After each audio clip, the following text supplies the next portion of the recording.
Young director పోటీగా వస్తున్నారా? Rajamouli direction కు సవాల్ చేస్తున్నాడా? జక్కన్నను బీట్ చేసే దర్శకుడు దిగిపోయాడా? జక్కన్నతో పోటీయా?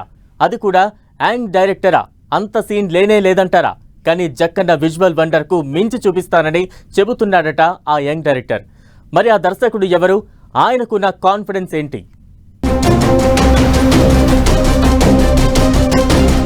ఎస్ఎస్ రాజమౌళి విజువల్ వండర్ గురించి వేరే చెప్పనక్కర్లేదు.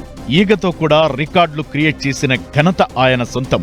కథలో, విజువలైజేషన్లో ఎక్కడా కూడా రాజమౌళి అంత ఈజీగా కాంప్రమైజ్ కాడు. అందుకే టెక్నీషియన్స్ ని కూడా హాలీవుడ్ నుంచి రప్పిస్తాడు.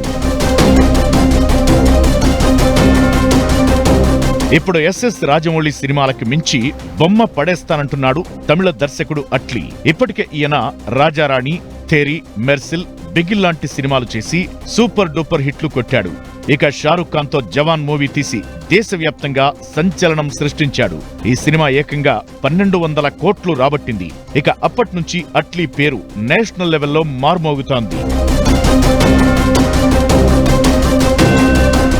ఇదిలా ఉండగా డైరెక్టర్ అట్లీ తన next movie out of the world అంటూ ప్రకటించేశారు. దీంతో అట్లీ నెక్స్ట్ మూవీపై అనౌన్స్ రాకముందే స్పెషల్ బజ్ క్రియేట్ అయింది. ఇక అప్పట్నుంచి అట్లీ 6వ ప్రాజెక్టు రాజమౌళి సినిమాకు సవాల్ విసిరేలా వస్తోందంటూ ఓ ప్రచారం జరుగుతోంది. ఇటు రాజమౌళి కూడా తన నెక్స్ట్ మూవీ పాన్ వరల్డ్ అంటున్నారు. ఇప్పుడు అట్లీ కూడా పాన్ వరల్డ్ జపం చేస్తూ టెక్నీషియన్స్ ను హాలీవుడ్ నుంచి తీసుకొస్తున్నారట. అంతేకాదు, రాజమౌళి సినిమా కంటే ముందే సెట్స్ మీదకు తీసుకెళ్లాలని అట్లీ ఆతృతగా ఉన్నారట. ఇన్నాళ్లకి రాజమౌళికి సరితూగే డైరెక్టర్ దిగిపోయాడని టాక్ వినిపిస్తోంది. మరి ఈ పోటీలో నెగ్గేదెవరో తగ్గేదెవరో ప్రూవ్ చేయాల్సింది వాళ్ల సినిమాలే. అయితే Atlee next movie Telugu stars తోనే ఉంటుందట.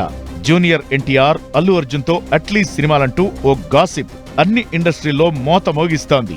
మరి ఇందులో ఎంత నిజముందో కొద్ది రోజులు ఆగితే తేలిపోతుంది.